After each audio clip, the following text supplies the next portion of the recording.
Home's secrets are buried so deep that even blood cannot call them home. In the marble halls of power, where money speaks louder than truth, two souls walk the same corridors. One commanding respect through wealth, the other earning it through dignity. Neither knows that 28 years ago, a desperate woman made a choice that would forever intertwine their destinies. Today, that choice comes home to roost in the most unexpected way. The morning sun cast long shadows across the pristine marble floors of the Ashworth mansion, its rays catching the gold fixtures that adorned every corner of the $60 million estate. Marcus Ashworth stood at the floor-to-ceiling windows of his study, surveying his domain with the satisfaction of a man who had conquered the world before his 40th birthday. His reflection stared back, sharp jawline, steel-gray eyes, and the kind of confidence that came from never hearing the word no, unless it was followed by a substantial check. At exactly 7:30, as it had been every morning for the past 3 years, a gentle knock echoed through the heavy oak door. "Come in," Marcus called without turning around, his voice carrying the authority of someone accustomed to immediate compliance. The door opened silently, and Maya Johnson entered carrying a silver tray with perfectly arranged breakfast items. At 32, she moved with quiet grace, her dark skin glowing under the morning light, her hair pulled back in a neat bun that spoke of professionalism and pride. She wore the crisp black uniform that Marcus insisted all household staff maintain, but somehow, on her, it looked less like servitude and more like armor. "Good morning, Mr. Ashworth," Maya said, her voice steady and professional. "Your breakfast is ready." Marcus turned, barely glancing in her direction as he moved toward his mahogany desk. "Set it down, and make sure the coffee is actually hot this time. Yesterday's was barely lukewarm." Maya's jaw tightened almost imperceptibly, but her voice remained even. "Of course, sir. I'll speak with the kitchen staff."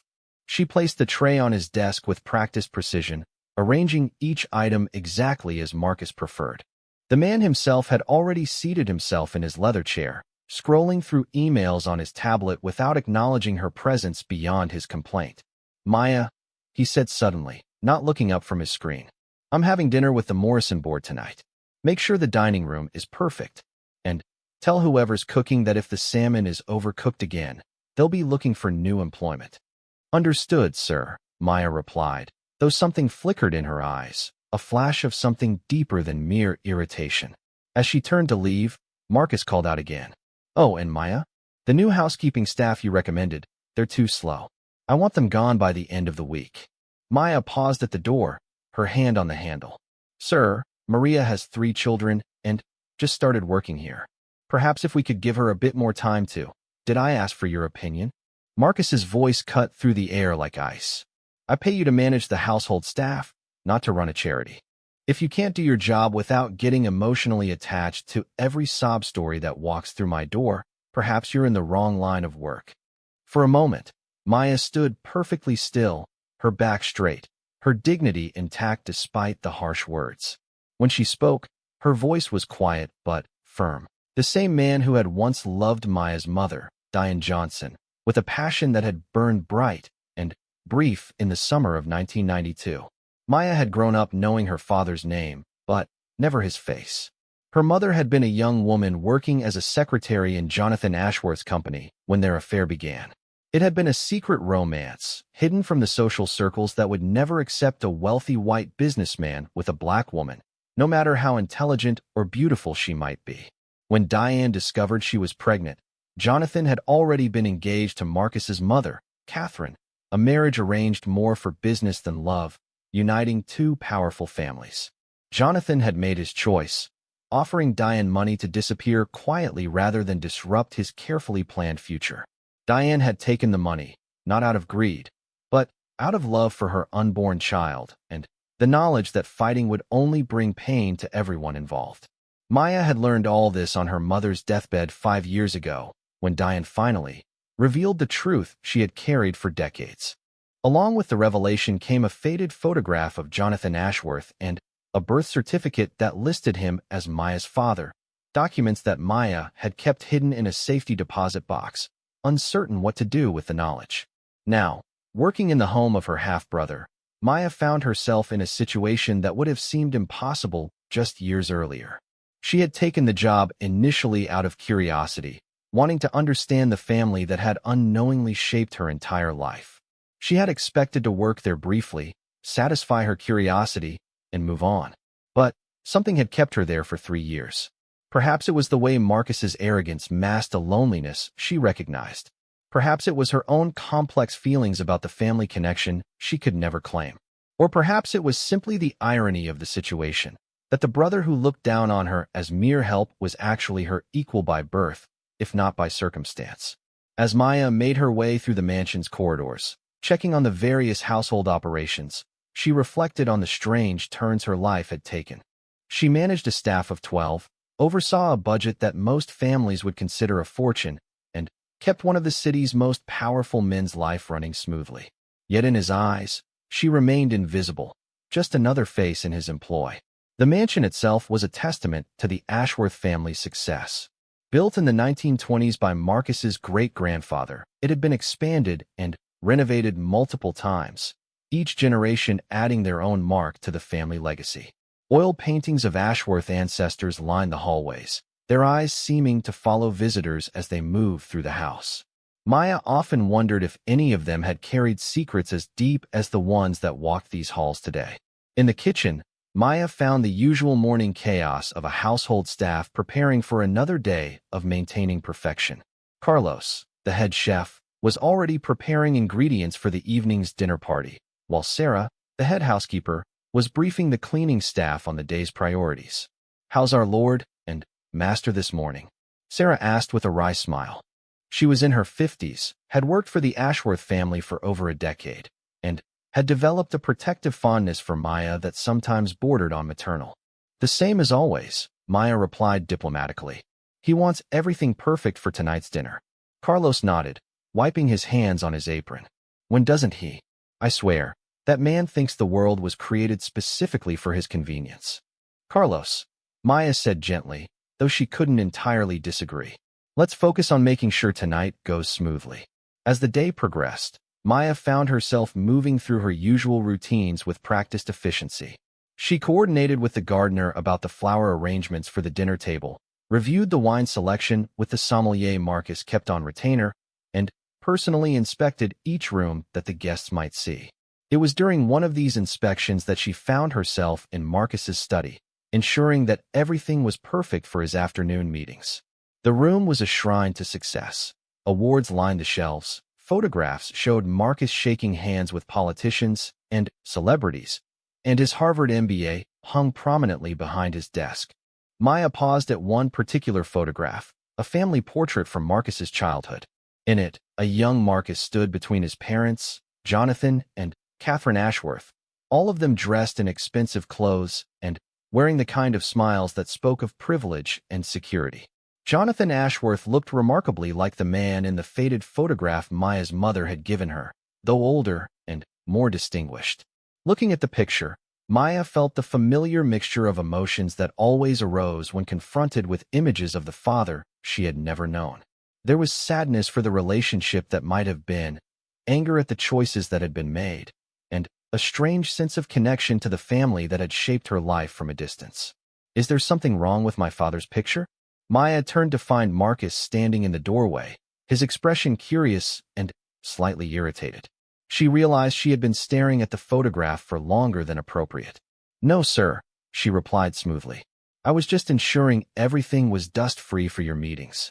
Marcus entered the room, glancing at the photograph himself. "That was taken about 20 years ago.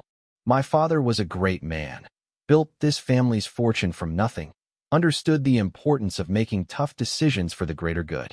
Maya nodded, though she wondered if Jonathan Ashworth's definition of greater good had included abandoning his pregnant girlfriend and unborn daughter. "He taught me that sentiment has no place in business," Marcus continued, settling behind his desk. "It's a lesson that's served me well. People respect strength, Maya.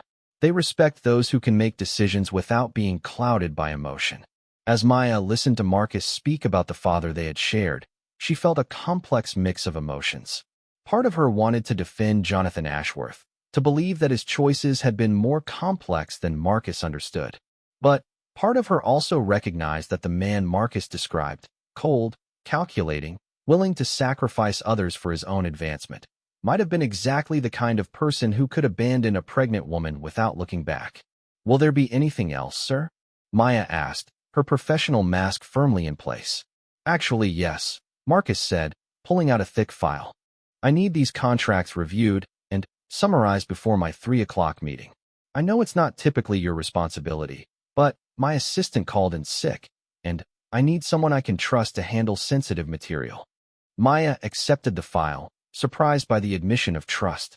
In 3 years of working for Marcus, he had never acknowledged her intelligence or capabilities beyond household management. "Of course, sir. I'll have the summaries ready within the hour." As Maya left the study with the contracts, she reflected on the irony of the situation. Here was her half-brother, finally, recognizing her abilities while remaining completely unaware of their true relationship. The documents in her hands represented deals worth millions of dollars, the kind of business that had built the Ashworth fortune and maintained the family's position in society. Settling into the small office adjacent to the kitchen that served as her workspace, Maya began reviewing the contracts with the sharp analytical skills that her business degree had taught her. As she read through the complex legal language and financial projections, she found herself impressed despite herself by the scope and sophistication of Marcus's business empire. The Ashworth Corporation had evolved far beyond its original oil and gas foundations. Under Marcus's leadership, it had diversified into real estate, technology investments, and renewable energy projects. Whatever his personal flaws, Marcus had proven himself to be a brilliant businessman, expanding the family wealth while adapting to changing market conditions. As Maya worked on the contract summaries, she couldn't help but wonder what her life might have been like if Jonathan Ashworth had made different choices 32 years ago. Would she have grown up in this mansion, attended elite private schools, and learned business at Marcus's side instead of struggling through community college while working multiple jobs? But even as she entertained these thoughts, Maya knew they were pointless. The past couldn't be changed, and dwelling on alternative histories would only lead to bitterness. She had built a good life for herself through her own efforts, and that was something to be proud of regardless of what might have been. The afternoon passed quickly as Maya balanced her regular household duties with the additional responsibility of reviewing Marcus's contracts. When she delivered the completed summaries to his study at exactly 3 o'clock, he read through them with obvious surprise. "These are excellent," he said, looking up at her with something approaching respect. "Your analysis is thorough and insightful. Where did you learn to read legal documents like this?" "I have a degree in business management, sir," Maya replied. "I've always been interested in understanding how companies operate." Marcus leaned back in his chair, studying her with new interest. "Business management? From where?" "State University, sir. I worked my way through school." For a moment, something shifted in Marcus's expression, a flicker of what might have been admiration, quickly replaced by his usual detached professionalism. "Well," he said finally, "perhaps we should make use of those skills more often.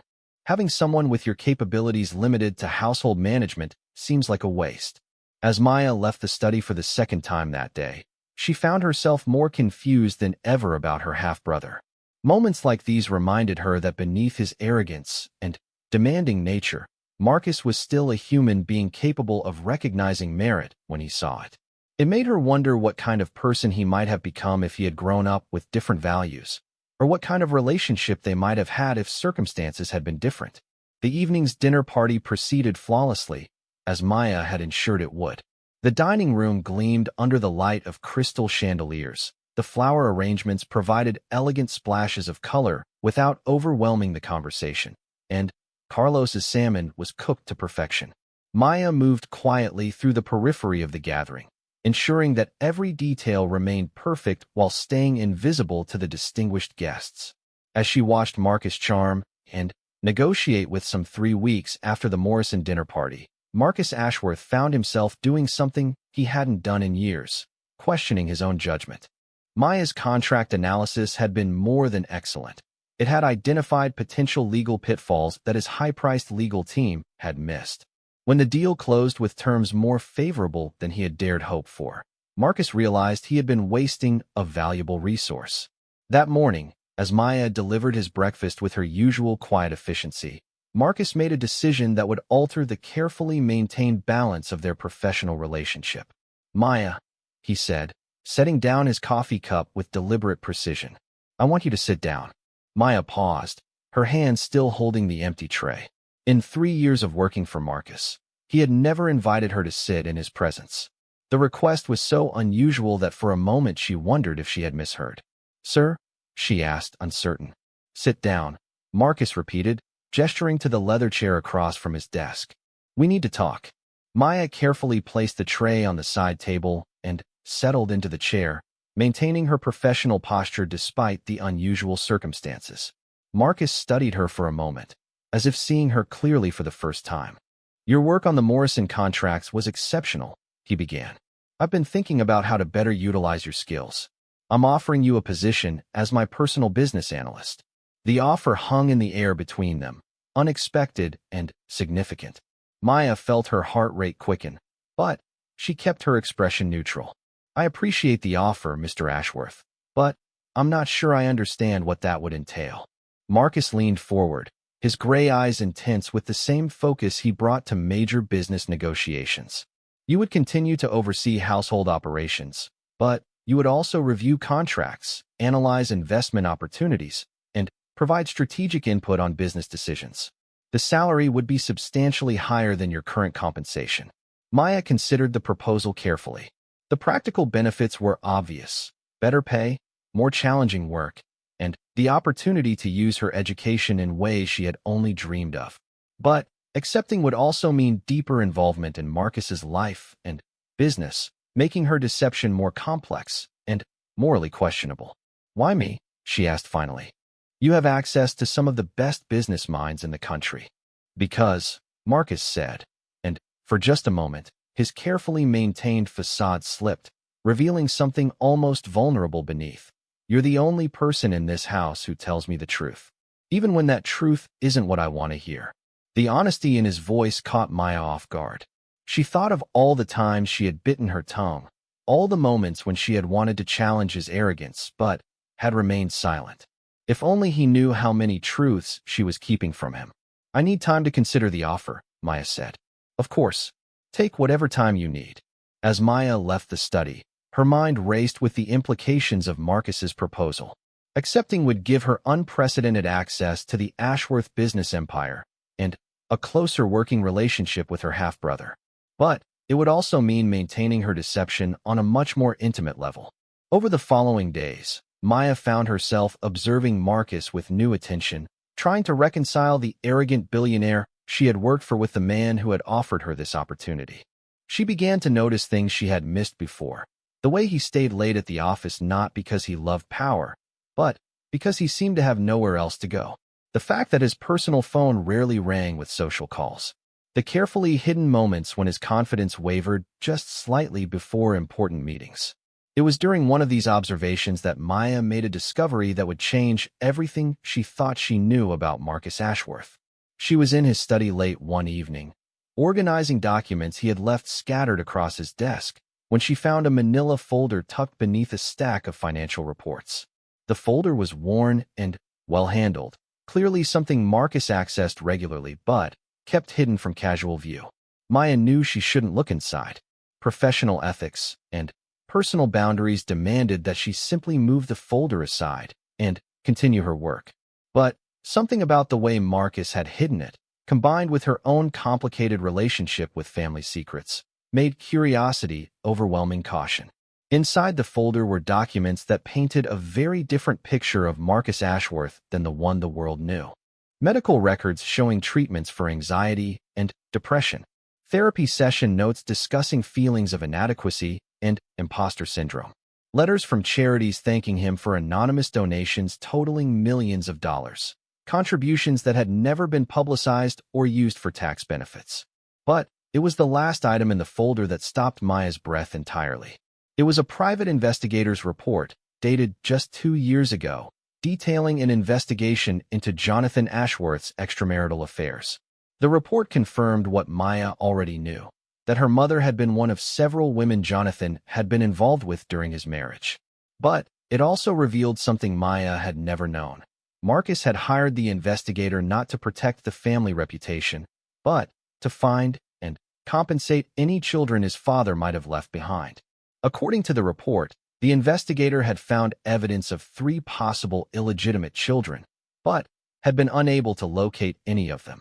The search for Diane Johnson and her daughter had ended with the information that both had died years earlier, a conclusion reached because Maya had legally changed her last name from Johnson to her stepfather's surname when her mother remarried briefly during Maya's childhood. Maya's hands trembled as she read Marcus's handwritten notes in the margins of the report. "Find them," he had written. "They deserve to know their father's name, even if he wasn't man enough to claim them himself." The revelation shattered everything Maya thought she understood about her half-brother. The man she had seen as arrogant and uncaring had been secretly searching for her for years, not to silence or pay off potential threats to the family reputation, but out of a sense of justice and responsibility that he had never publicly acknowledged. Maya carefully returned the documents to their folder and finished organizing the desk, her mind reeling with the implications of what she had discovered. Marcus wasn't just her half-brother. He was a half-brother who had been actively trying to find her, who wanted to make amends for their father's failures. That night, Maya sat in her small apartment, staring at the safety deposit box key that had seemed like such a heavy burden for so many years. The truth she had been carrying suddenly felt less like a weapon and more like a gift, something that could heal wounds she hadn't known existed. But revealing her identity would also mean explaining years of deception, admitting that she had been watching and judging Marcus while keeping her own secrets. Would he see her revelation as an answer to his search, or as the ultimate betrayal by someone he had come to trust?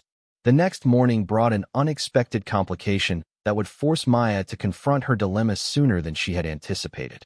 Marcus's assistant had quit without notice, leaving him overwhelmed with preparations for a crucial board meeting that could determine the future of his renewable energy division. "Maya," Marcus said when she brought his morning coffee, his usual composure cracked with stress. "I need your help.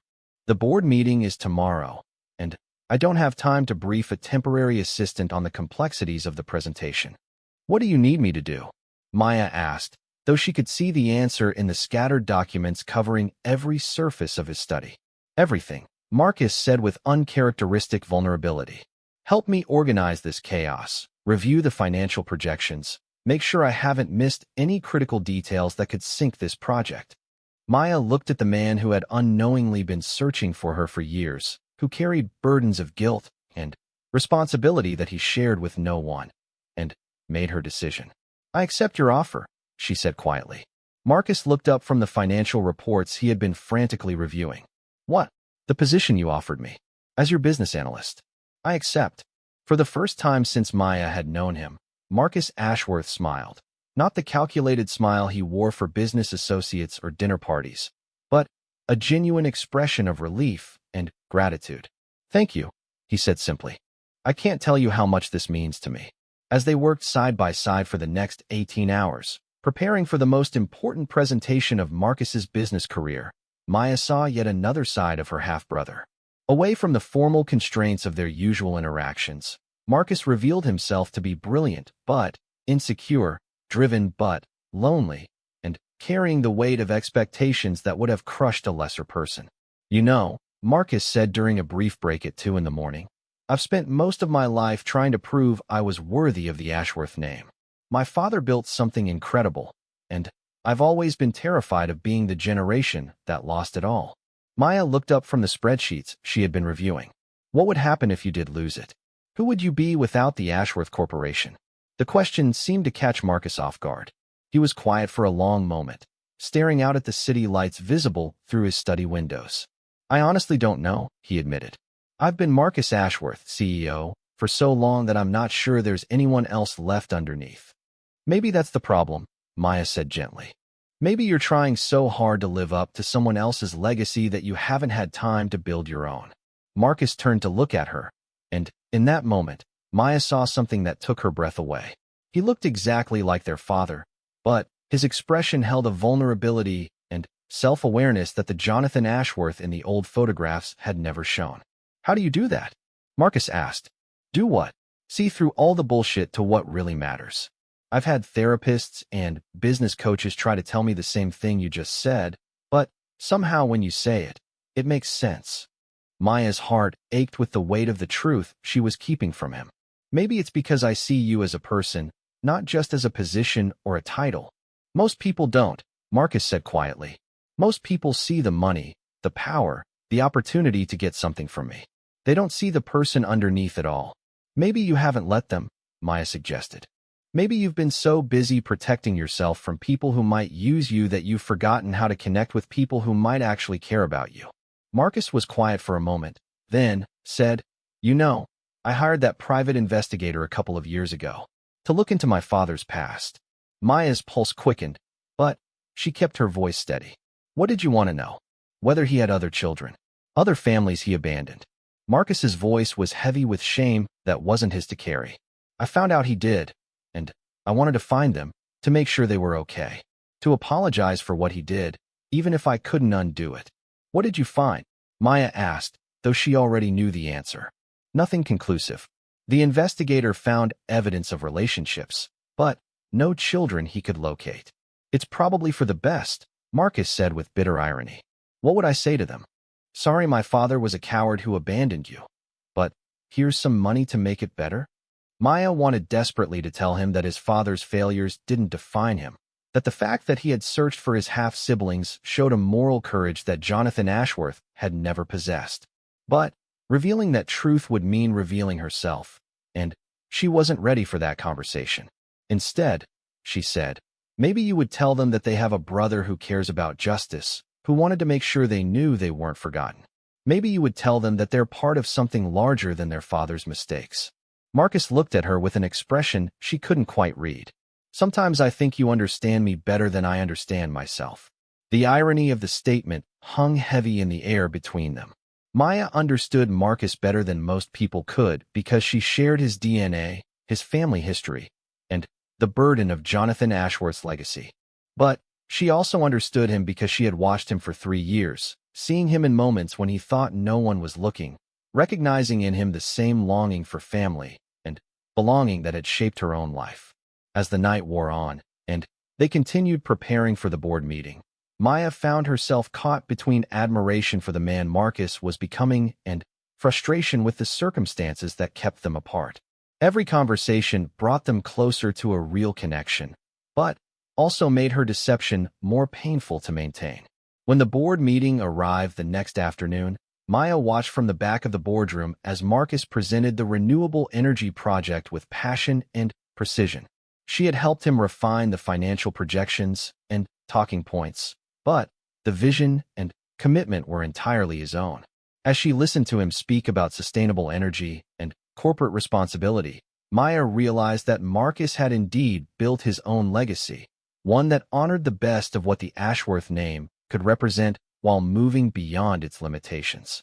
The board approved the project unanimously, and as members filed out offering congratulations and support, Marcus sought Maya out in the crowd. "We did it," he said, his eyes bright with triumph and relief. "You did it," Maya corrected. "I just helped with the paperwork. You did more than that, and you know it." Marcus's expression grew serious. "Maya, I want you to know that this partnership, this working relationship we've developed, it means more to me than I can express. I've never had anyone I could trust the way I trust you." The sincerity in his voice made Maya's chest tighten with emotion. "Marcus, there's something I need to tell you." But before she could continue, Marcus's phone buzzed with an urgent call from a major investor, and the moment was lost in the chaos of post-meeting follow-ups and celebration plans.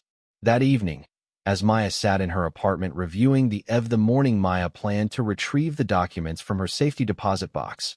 Fate intervened in the form of Catherine Ashworth making her first visit to the mansion in over a year. Marcus's mother arrived unannounced, sweeping through the front door with the imperious elegance of someone accustomed to having doors opened before she knocked. At 72, Catherine Ashworth remained a formidable presence, silver hair perfectly styled, designer clothes immaculately tailored, and sharp blue eyes that missed nothing and forgave less.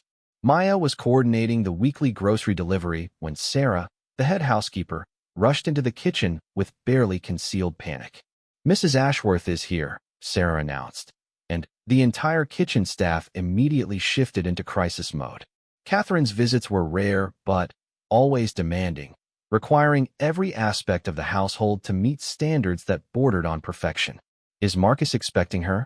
Maya asked, though she knew from managing his calendar that no such visit had been planned. "No, and he's in back-to-back meetings until 6, Sarah replied.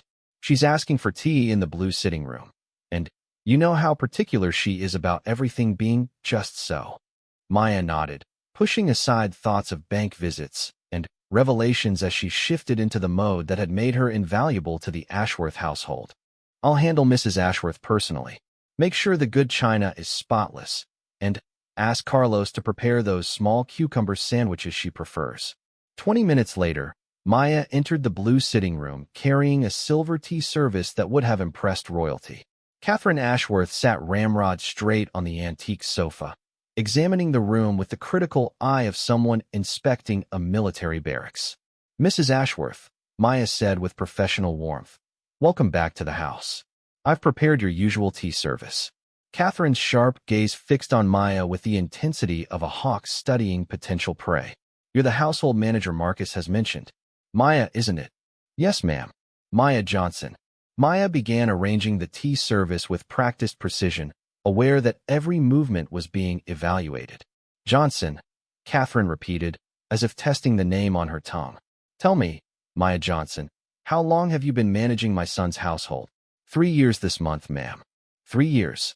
Catherine accepted the delicate china teacup Maya offered, her movements as controlled and elegant as a trained dancer. "And what did you do before you came to work for Marcus?" Maya felt the familiar tension that came whenever someone asked about her background. Most people accepted vague answers about previous household management positions, but Catherine Ashworth was not most people. "I worked for several private families, ma'am, primarily in household management and personal assistance roles." Catherine's eyes narrowed slightly. "Which families?" The question was asked casually, but Maya sensed steel beneath the politeness. "I'm sure you understand the importance of discretion in my profession, Mrs. Ashworth. My previous employers valued their privacy, just as I respect yours and Mr. Ashworth's." "How diplomatic," Catherine said with a thin smile that didn't reach her eyes. "And educational background? Marcus mentioned you have business training." "A degree in business management from State University," Maya replied, wondering why Marcus's mother was conducting what felt suspiciously like an interrogation. "State University," Catherine repeated, her tone suggesting that state schools ranked somewhere below community colleges in her estimation. "How resourceful of you to work your way up from such humble beginnings." Maya kept her expression neutral despite the subtle insult. "Education is valuable regardless of where it's obtained, ma'am. The important thing is how one applies the knowledge gained." Catherine set down her teacup with a soft clink that somehow managed to sound ominous. "Indeed. And how do you find working for my son?" "Mr. Ashworth is an excellent employer," Maya replied carefully. "He has high standards, but he's fair and appreciates quality work." "High standards, yes," Catherine mused, studying Maya with renewed intensity. "The Ashworth family has always maintained very high standards about many things. About business, about conduct, about associations." The last word hung in the air with unmistakable emphasis, and Maya felt a chill of understanding. Catherine Ashworth suspected something, though Maya couldn't imagine how or what. "I believe in maintaining the highest professional standards, Mrs. Ashworth. Your son's trust in me is something I value deeply." "Trust," Catherine said softly, "is such a fragile thing. So easily broken when it's based on incomplete information." Before Maya could respond, the sound of Marcus's voice echoed from the foyer as he returned early from his meetings. Catherine's expression immediately shifted, the interrogative sharpness replaced by maternal warmth as artificial as it was practiced. "Marcus, darling," Catherine called out, rising gracefully from her chair. Surprise. Marcus appeared in the doorway of the sitting room, his face showing a complex mixture of emotions at seeing his mother. "Mother, this is unexpected. Can't a mother visit her only son without an appointment?" Catherine moved to embrace Marcus, who submitted to the gesture with dutiful affection. You look tired, darling. Are you eating properly? Maya manages the household very well, Marcus replied, his eyes finding Maya's with what she interpreted as gratitude for her handling of the surprise visit. I'm sure you've had a chance to meet her properly now. Oh yes, Catherine said, her tone bright as sunshine and twice as dangerous. We've had a lovely chat. Maya was just telling me about her background. Maya caught the subtle emphasis on the last word and felt her stomach tighten. Something in Catherine's manner suggested this visit was far from casual. I should let you two visit privately, Maya said, beginning to collect the tea service. I'll have Carlos prepare something special for dinner if you'll be staying, Mrs. Ashworth. How thoughtful, Catherine replied. But I won't be staying long. I just had some old family photographs I wanted to share with Marcus. Cleaning out the attic, you understand, and I found some pictures I thought he might want to see. Catherine reached into her designer handbag and withdrew a manila envelope similar to the one Maya had discovered in Marcus's study. But this envelope was older, more worn, and when Catherine opened it, Maya's world tilted on its axis. The photograph Catherine handed to Marcus was one Maya recognized. It was nearly identical to the one her mother had given her years ago. It showed a younger Jonathan Ashworth at some kind of office party, his arm around a beautiful black woman who smiled radiantly at the camera. Maya's mother, Diane Johnson, looking happier than Maya had ever seen her in any other photograph. I found this while going through your father's old papers, Catherine said, her voice carrying a carefully controlled edge. Interesting, don't you think? I never knew he had such diverse friendships during his younger days. Maya watched Marcus study the photograph, seeing his expression shift from confusion to recognition to something that looked like understanding.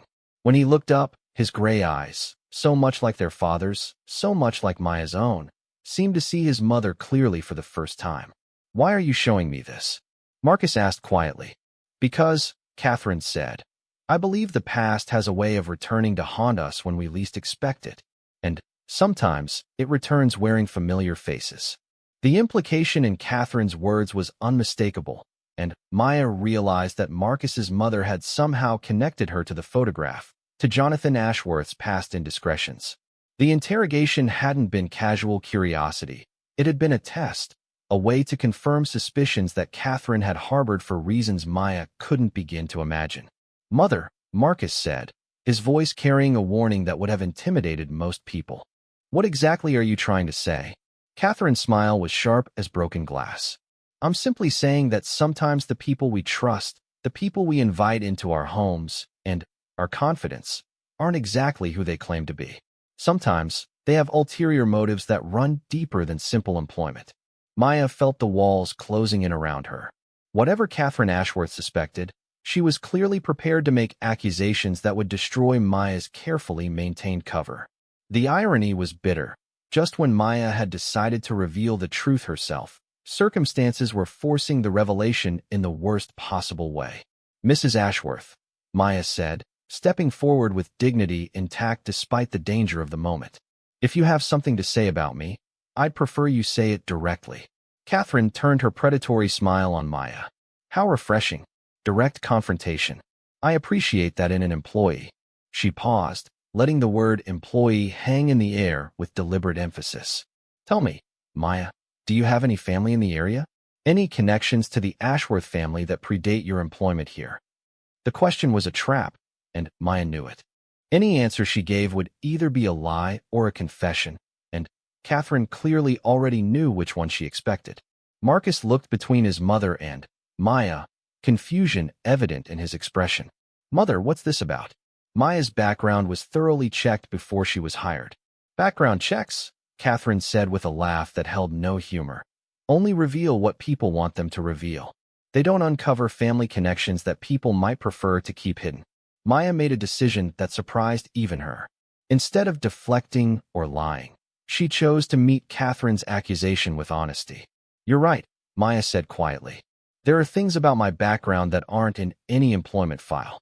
Marcus's head snapped toward her, his expression shifting from confusion to shock. Maya continued, looking directly at Catherine. If you have suspicions about who I am, then you should also understand that I never sought this position under false pretenses. I took this job to understand a part of my family history that had always been hidden from me. Catherine's triumph was evident in her smile. How noble. And what part of your family history required you to infiltrate our household? I didn't infiltrate anything, Maya replied firmly. I applied for a job, was hired based on my qualifications, and have performed my duties with complete integrity for 3 years. Marcus stepped between his mother and Maya, his face flushed with anger. Maya had never seen directed at anyone but business rivals. Mother, stop this. Whatever game you're playing, whatever point you think you're making, stop it now. It's not a game, Marcus, Catherine said, her voice rising for the first time. This woman is Jonathan's daughter, your father's illegitimate child, working in our home, in our family business, with access to everything we've built. The words fell into the room like bombs, shattering the carefully maintained fiction that had governed Maya's life for 3 years. The truth was out, spoken not as a confession or revelation, but as an accusation designed to damage and destroy. Marcus turned to look at Maya, his gray eyes searching her face for confirmation or denial. In that moment, Maya saw her own eyes looking back at her, the same shade, the same shape, the same intensity that had stared back at her from mirrors her entire life. Is it true? Marcus asked, his voice barely above a whisper. Maya lifted her chin, meeting his gaze with the dignity her mother had taught her. Yes, Jonathan Ashworth was my father. Your mother is right about that much. The admission hung between them like a bridge that could either connect them or burn down everything they had built together. Marcus stood perfectly still, processing the revelation that recontextualized every interaction they had shared for 3 years. How long have you known? He asked. Since I was 27. My mother told me on her deathbed. And you've been working here for 3 years, Marcus said, the timeline clearly forming in his mind. Yes. Marcus looked at his mother, then back at Maya. So you came here knowing who I was. I came here wanting to understand who my father was, and by extension, who my family was, Maya replied. I never intended to stay this long, and I never intended to deceive you about who I was. Catherine's voice cut through their exchange like a blade. Never intended to deceive? You've been living a lie for 3 years, gaining access to family business, financial information, and God knows what else. How is that not deception? Because, Maya said, turning to face Catherine directly, everything I've done in this house has been honest work. I've never taken anything that wasn't freely given, never used information inappropriately, and never acted on any agenda other than doing my job well. Your job, Catherine repeated mockingly. Your job was to spy on us, to gather information about the family that abandoned you. My job, Maya said firmly, was to manage this household, which I've done with complete professionalism. The fact that I'm Jonathan Ashworth's daughter doesn't change that. Marcus had been quiet during this exchange, but now he spoke with a voice Maya had never heard from him, cold, analytical, and completely controlled. Mother, how did you know? How did you figure out who Maya was? Catherine smiled triumphantly. I've always suspected there might be other children from your father's indiscretions. When Marcus mentioned hiring a household manager with a business degree who seemed unusually capable, I had her investigated properly. Not the surface-level background check you apparently relied on, but a real investigation into her family history. Maya felt violated by the idea that someone had been digging into her past without her knowledge, but she also felt a strange sense of relief. The truth was finally out, for better or worse. And what did your investigation reveal? Marcus asked his mother. That Maya Johnson, born Maya Johnson Williams, is the daughter of Diane Johnson and Jonathan Ashworth. That her mother received a substantial payment from your father when Maya was born, with the understanding that she would never contact the family or make any claims on the Ashworth estate. None of which, Maya said quietly, I've violated. I've never made any claims on your family's wealth or recognition. I simply wanted to understand where I came from. Marcus looked at her for a long moment, his expression unreadable. And now you do understand? Maya met his gaze steadily. I understand that my father was a complicated man who made difficult choices. I understand that his legitimate family built something extraordinary. And I understand that his illegitimate daughter found her own way in the world and didn't need his recognition to become successful.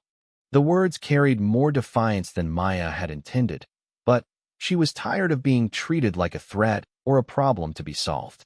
She was Jonathan Ashworth's daughter, but she was also her mother's daughter, and Diane Johnson had raised her to bow to no one. Catherine's expression hardened. How very convenient. The illegitimate daughter with no interest in the family fortune. Do you really expect us to believe that?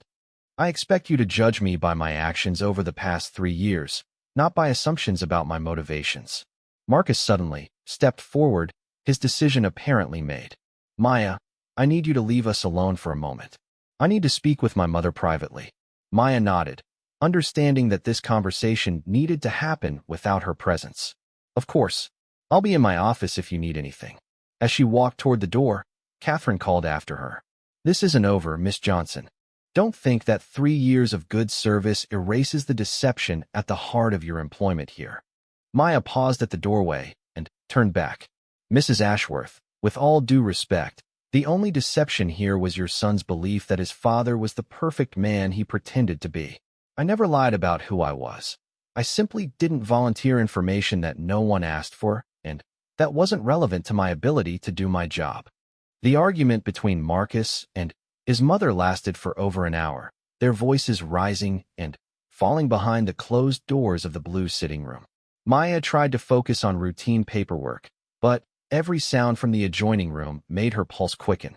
When the voices finally stopped and she heard Catherine's heels clicking across the marble foyer toward the front door, Maya felt relief mixed with dread. The immediate confrontation was over, but its aftermath remained to be dealt with. Maya waited in her office for 20 minutes before venturing out to find Marcus. She found him in his study, standing at the windows overlooking the garden, his posture rigid with tension.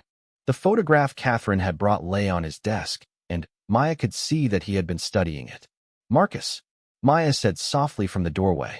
He turned slowly, and Maya was shocked by the change in his expression. The controlled anger she had seen during his mother's visit had been replaced by something more complex: hurt, confusion, and what looked like profound disappointment. Close the door, he said quietly. Maya stepped into the study and closed the door behind her, then waited for Marcus to speak. The silence stretched between them, filled with 3 years of shared history that had suddenly been recontextualized by truth and accusation. My mother wants me to fire you immediately, Marcus finally said. She believes you're a security risk, that you've been gathering information for years with the intention of making some kind of claim against the family estate. And what do you believe? Maya asked. Marcus picked up the photograph from his desk, studying it again. I believe this is my father with your mother. I believe you've known who I was from the moment you started working here. I believe you've been watching me, judging me, maybe even manipulating me for 3 years. Each word hit Maya like a physical blow. Marcus, that's not, isn't it? Marcus interrupted, his gray eyes blazing with controlled fury. Isn't that exactly what you've been doing? You came into my home under false pretenses, gained my trust, made yourself indispensable, and all the while you were keeping the biggest possible secret from me. How is that not manipulation? Maya felt her own anger rising. Because everything I did in this house was honest work. Because every piece of advice I gave you was sincere.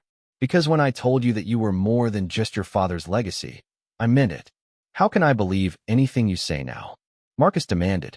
How can I trust any of your motivations when you've been lying to me from day one? I never lied to you, Maya said firmly. I never told you anything that wasn't true. You lied by omission, Maya. You let me trust you, let me confide in you, let me share things with you that I've never shared with anyone else, all while knowing something about my family that I didn't even know myself. Maya could see the pain behind Marcus's anger, and it broke her heart in ways she hadn't expected. You're right, she said quietly.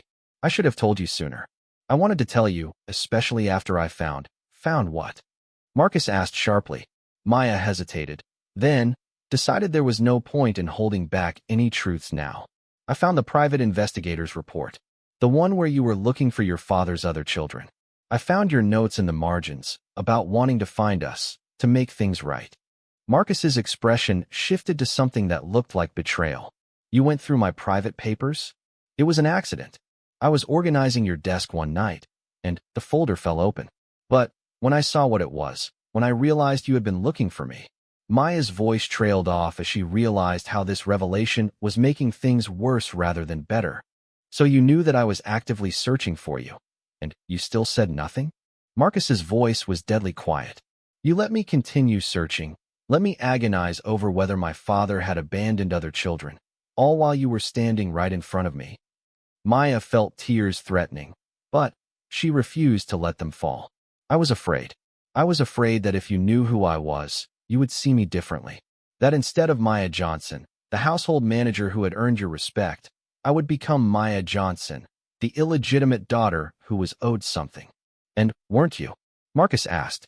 "Weren't you owed something? Acknowledgement at the very least?" "I didn't want to be owed anything," Maya replied passionately. "I wanted to earn whatever place I had in your life. I wanted you to respect me for who I was, not what I represented." Marcus laughed, but there was no humor in the sound. "And how was I supposed to do that when you never gave me the chance to know who you really were?" The accusation hung between them, and Maya realized that Marcus was right. She had denied him the opportunity to choose how to respond to their family connection and made decisions about their relationship without his input or consent. "You're right," she said quietly.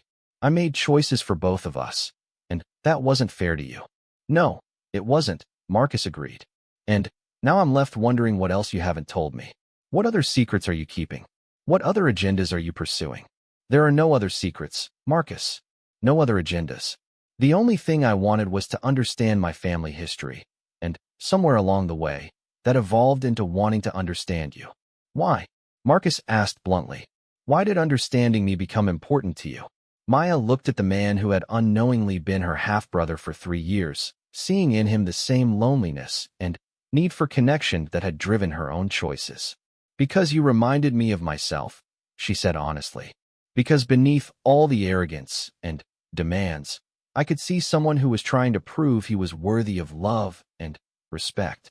Because I recognized the burden of living up to someone else's legacy." Marcus was quiet for a moment, studying her face as if trying to read the truth behind her words.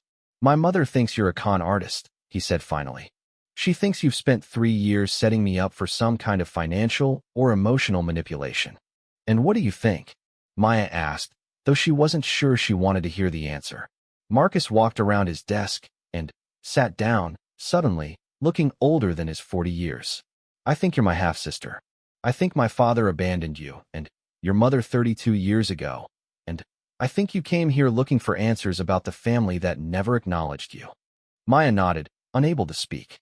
"I also think," Marcus continued, "that you're the most competent, intelligent, and trustworthy person I've ever worked with. I think you've improved my life and my business in ways I can't even quantify. And I think the fact that we're related by blood doesn't change any of that." Hope fluttered in Maya's chest, but Marcus wasn't finished. "But I also think you betrayed my trust in the most fundamental way possible. I think you manipulated our relationship by withholding crucial information. And I think I don't know how to move forward from here." Maya felt the hope die as quickly as it had been born. "So where does that leave us?" Marcus was quiet for a long moment, his gray eyes, so much like her own, studying her with an expression she couldn't read. "I don't know," he admitted. "Part of me wants to fire you immediately, not because I believe my mother's accusations about your motivations, but because I can't trust my own judgment about you anymore. Part of me wants to embrace the fact that I have a sister, that the search I've been conducting for 2 years is over, that I've found family in the most unexpected place." "And the other part?" Maya asked. "The other part wonders what else you've been keeping from me. What other ways you might have been manipulating situations to your advantage. What other times you might have been laughing at my ignorance while pretending to care about my problems." Maya felt as if she'd been slapped. "I have never laughed at you, Marcus. I have never felt anything but respect for what you've accomplished and sympathy for the pressure you live under." "How can I know that's true?" Marcus asked. "How can I believe any of your emotions were genuine when they were based on knowledge I didn't have?" Maya realized that she was fighting a losing battle. Marcus's hurt and sense of betrayal were too deep to be addressed with simple explanations or protestations of innocence. He needed time to process not just her identity, but the implications of everything they had shared while that identity remained hidden. "You can't know," she said quietly. You'll have to decide whether you believe me or not. Whether you think the person you've worked with for 3 years was real or an elaborate performance. Marcus looked at her for a long moment, and Maya could see the internal struggle playing out across his features. I need time to think, he said finally. I need time to process all of this without you here influencing my thoughts and emotions. Maya felt her heart sink, but she nodded. I understand. Do you want me to pack my things? No, Marcus said quickly. I don't want to make any permanent decisions while I'm this angry and confused. Take a week off. Go stay somewhere else. Give me space to figure out how I feel about all of this. We'll talk when you get back. Maya nodded, though she suspected that a week away might give Marcus time to convince himself that his mother was right about her motivations. Marcus, she said as she reached for the door handle. For what it's worth, I never intended to hurt you. Everything I felt, everything I shared with you, was genuine. The work relationship, the respect, the friendship, all of that was real, regardless of what I didn't tell you about my parentage. Marcus looked up at her, and, for just a moment, she saw something softer in his expression. I want to believe that, Maya. I really do. But, right now, I don't trust my ability to distinguish between what was real and what was performance. Maya left the study and went to her apartment to pack a bag, her mind reeling with the events of the afternoon. Everything had changed in the span of a few hours, and she wasn't sure it would ever change back. As she folded clothes into a suitcase, Maya reflected on the irony of the situation. She had spent 3 years afraid that revealing her identity would destroy her relationship with Marcus, and, in the end, it had been the concealment of that identity that had caused the damage. She was closing her suitcase when she heard a soft knock on her door. Opening it, she found Sarah, the head housekeeper, standing in the hallway with a concerned expression. Is it true? Sarah asked without preamble. Are you really Mr. Jonathan's daughter? Maya nodded, too emotionally drained to maintain any more pretenses. Sarah shook her head wonderingly. I should have seen it. The resemblance is there, especially around the eyes. And the way you carry yourself. There's Ashworth pride in your backbone, even when you're being humble. Does the whole staff know? Maya asked. Not yet, but they will soon. Mrs. Ashworth wasn't exactly quiet when she left. Sarah stepped into the apartment and closed the door behind her.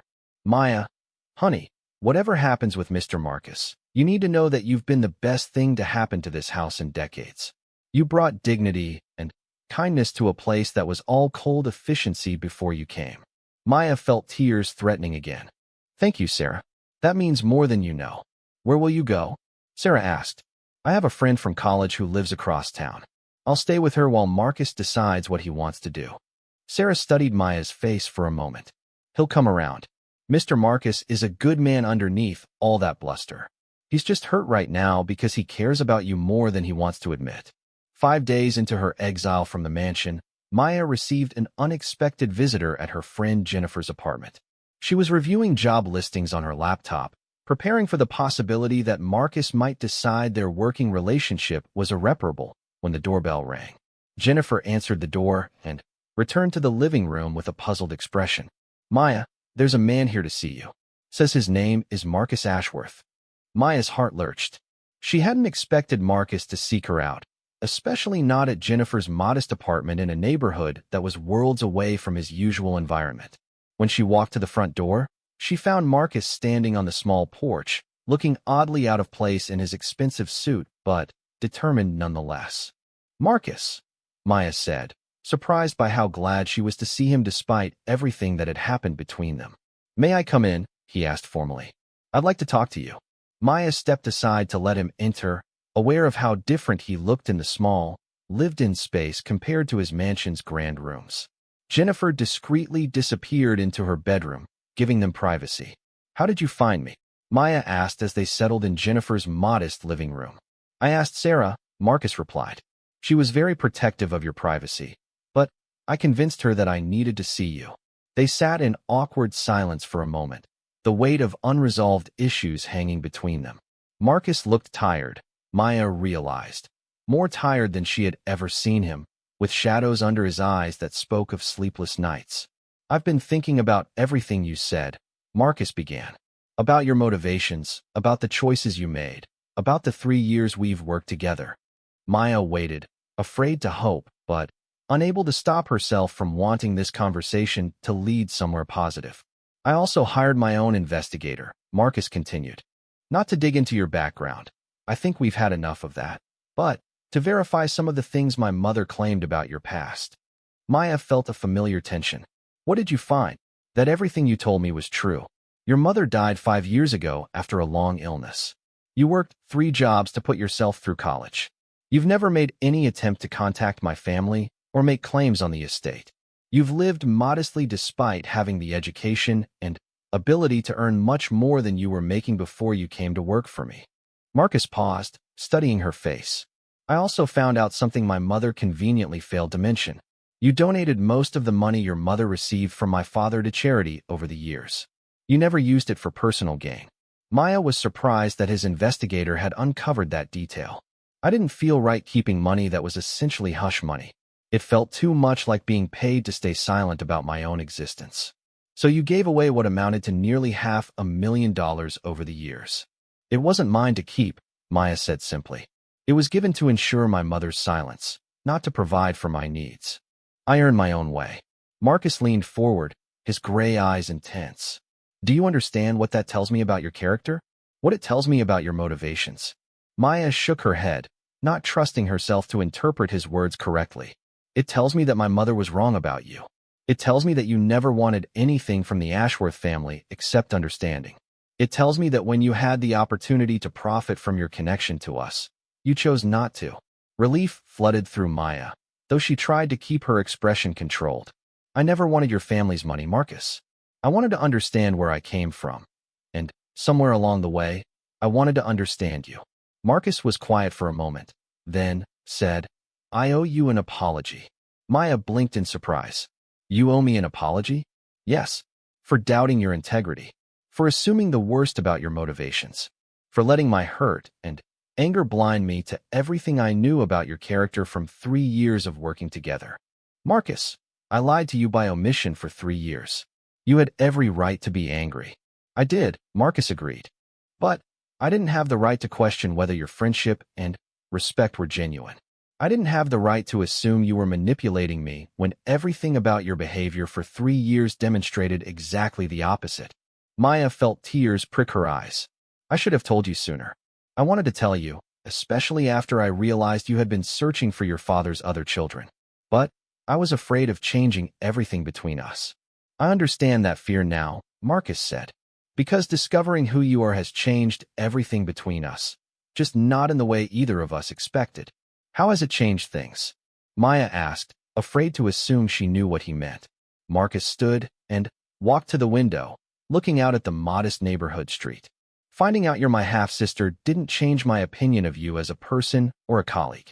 If anything, it explained why I always felt like you understood me in ways other people didn't. Why I trusted you more quickly and completely than I've ever trusted anyone. He turned back to face her.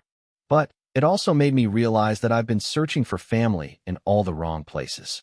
I've been so focused on living up to my father's legacy, so afraid of disappointing people who judged me by my bank account rather than my character, that I lost sight of what family really means. Maya stood as well, crossing to join him at the window. What does it mean? It means people who see you clearly, who call you on your bullshit, who support your dreams and challenge your assumptions. It means people who earn your respect through their actions and give their trust despite your flaws.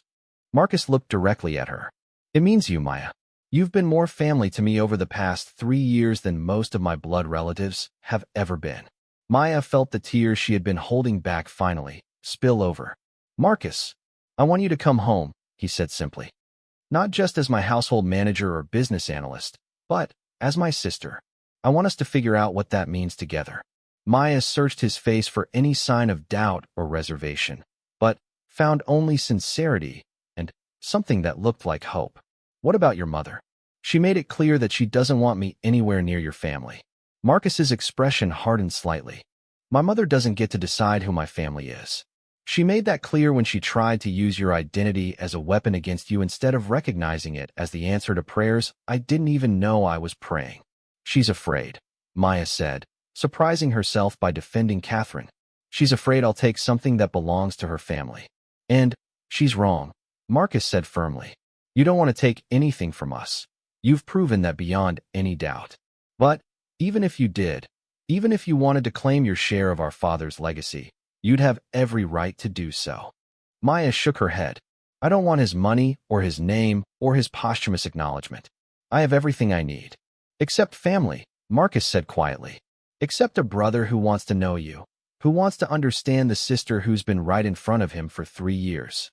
Maya looked at this man who had shared her father's features and her mother's strength, who had unknowingly given her a place in the world she had never dared hope for. Are you sure, she asked. Are you sure you can trust me again? That we can move past the deception? Marcus stepped closer, and Maya was struck again by how much they looked alike. The same gray eyes, the same determined jawline, the same way of holding themselves when facing uncertainty. Maya, in 3 years of working together, you never once steered me wrong. You never once put your interests ahead of what was best for the household, the business, or my well-being. You saw me at my worst, arrogant, demanding, sometimes cruel, and you never wavered in your professionalism or your integrity. He paused, then continued. You kept one secret from me, but it was a secret that would have hurt you to reveal, not one that would have hurt me. That's not manipulation. That's self-preservation. Maya felt a weight lifting from her chest that she hadn't realized she had been carrying. So what happens now? Marcus smiled, and for the first time since Catherine's visit, it was the genuine smile Maya had come to treasure. Now you come home, and we figure out how to be siblings. We probably make mistakes. We probably argue about boundaries and expectations, and we definitely confuse the hell out of the household staff who are still trying to process the fact that their boss and their manager are related. Maya laughed despite her tears. Sarah already figured it out. She said she should have seen the resemblance. Sarah's observant. Marcus agreed. She also threatened to quit if I fired you, which may have influenced my decision-making process more than I care to admit. She did not, Maya said, though she was touched by the loyalty. She did. Apparently, the entire staff staged something close to a mutiny when they heard about my mother's accusations.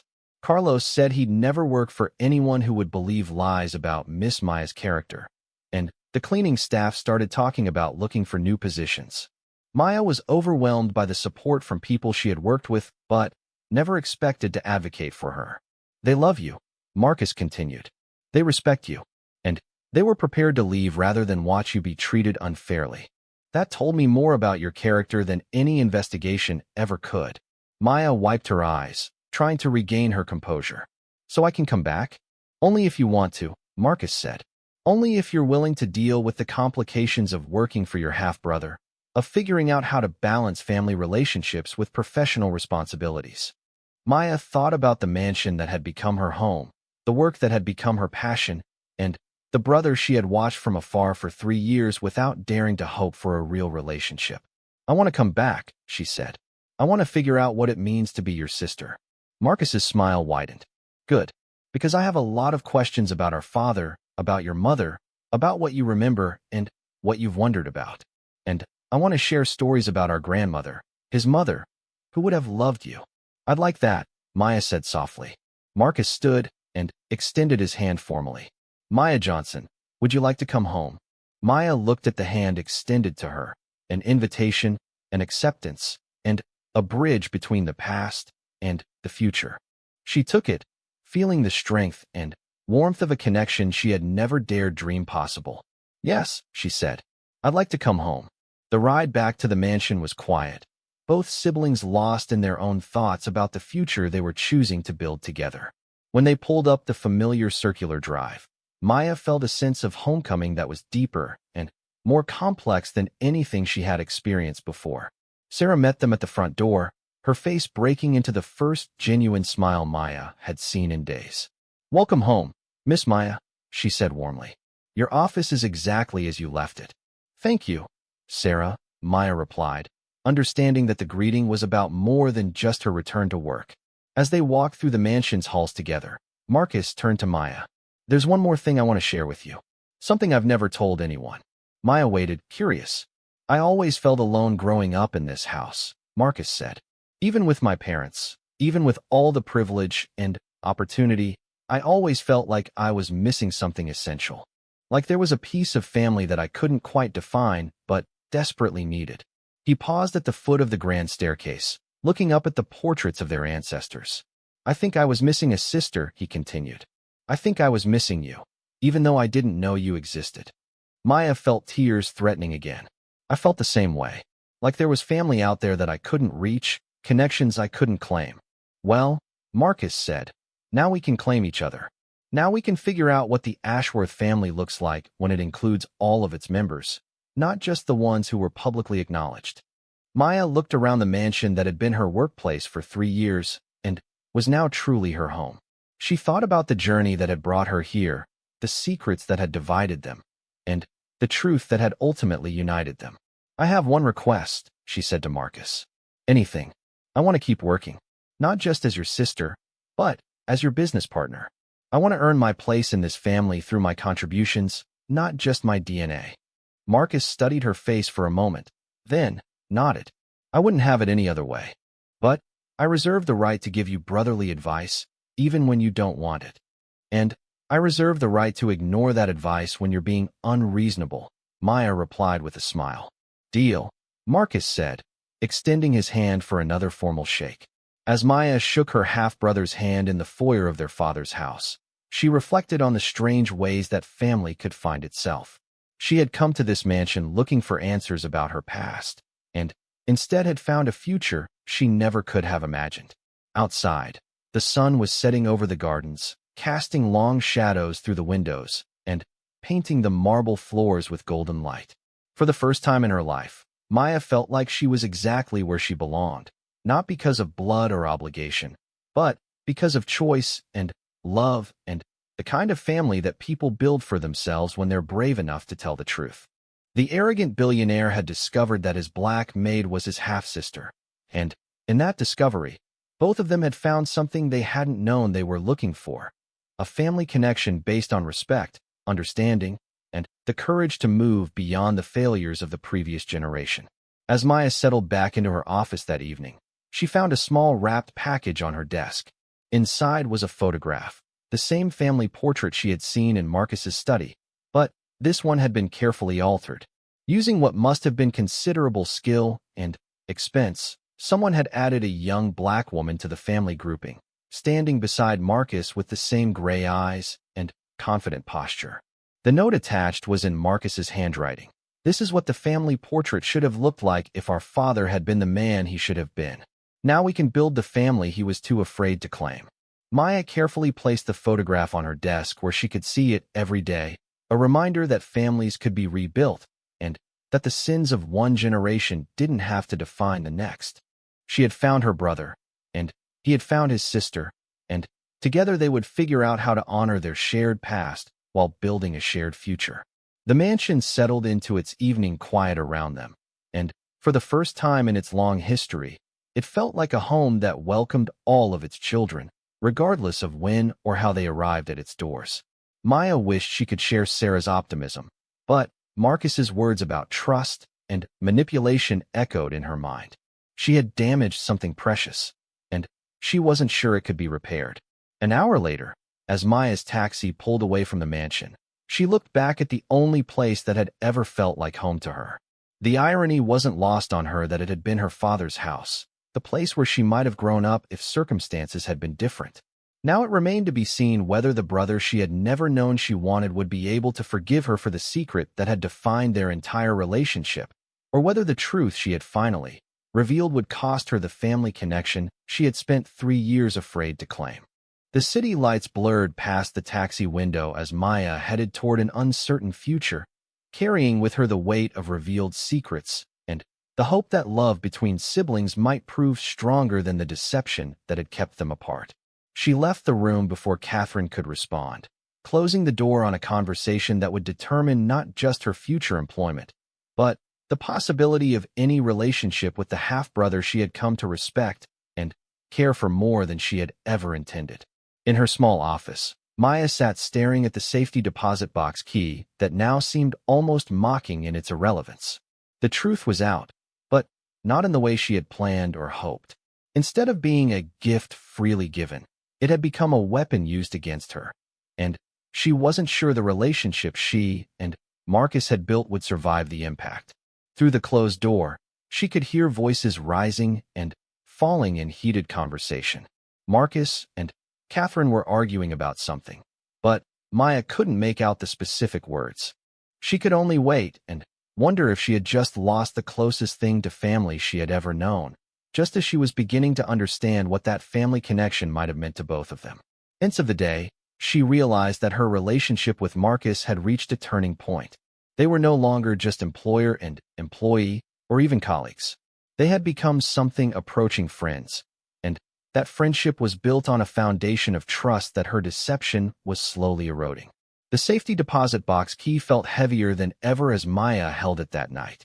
The truth it protected had the power to transform everything, to give Marcus the family connection he had been searching for, and to give Maya the brother she had watched from afar for so long.